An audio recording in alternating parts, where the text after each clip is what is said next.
25 টকা ল'লে এজন মানুহৰ টিকেট কাটিলোঁ। অনলাইনত ৰেজিষ্ট্ৰেশ্যন কৰিলে 20 টকা লয় শিৱসাগৰত। তাৰপিছত এইটো চাওক কাৰেংঘৰ, কাৰেংঘৰ চৰি ৰংঘৰ।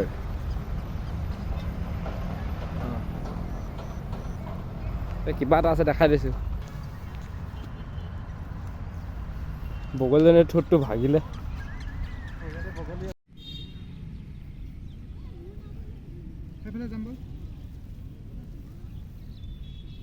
মন্দিৰৰ ঘণ্টাৰ শব্দ আপোনালোকক প্ৰথমে স্বাগতম জনাইছোঁ। শিৱ ভক্তই আজি শিৱ মন্দিৰ দৰ্শন কৰিবলৈ আহিলোঁ।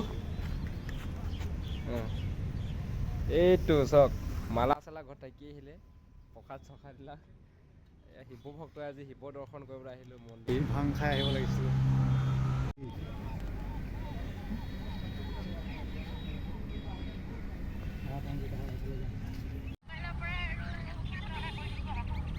মোৰ ভিডিঅ' চাবা। আমাৰ শিখা ভণ্টি মোহন দহতীয়াৰ লগত ভিডিঅ' কলিঙত শিৱদৌল চাইছোঁ তিনিটাই। মহাদেৱা জয় মহাদেৱা। মোৰ ভিডিঅ' চাবা। এইটো এই দূৰৰ পৰা এনেকুৱা দেখে শিৱসাগৰ শিৱ মন্দিৰ।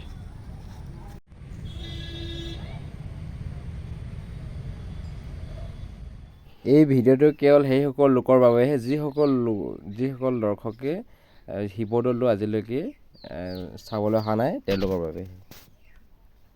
ঘৰতে থাকিও যাতে মোবাইলতে যাতে মনোকামনা পূৰণ হয়।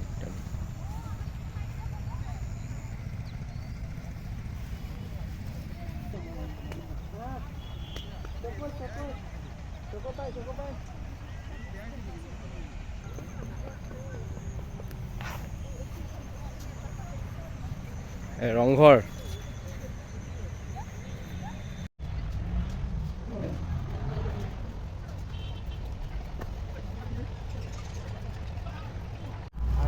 বগলী আছে ওচৰত যাম দোকান বগলী।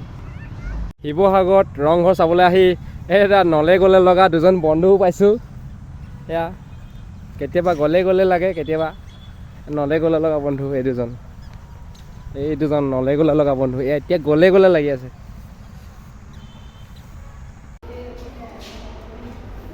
ওপৰৰ মহলাত উঠিলোহি।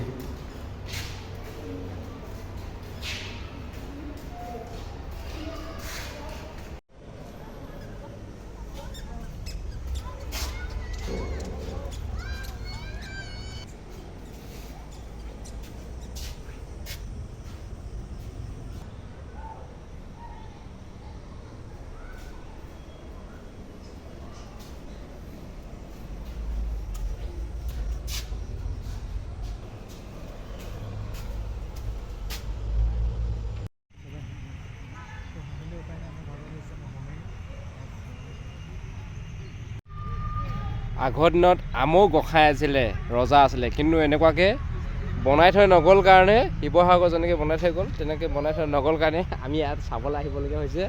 নহ'লে আমাৰ ফালে বেলেগ মানুহবিলাক গ'ল হ'লে।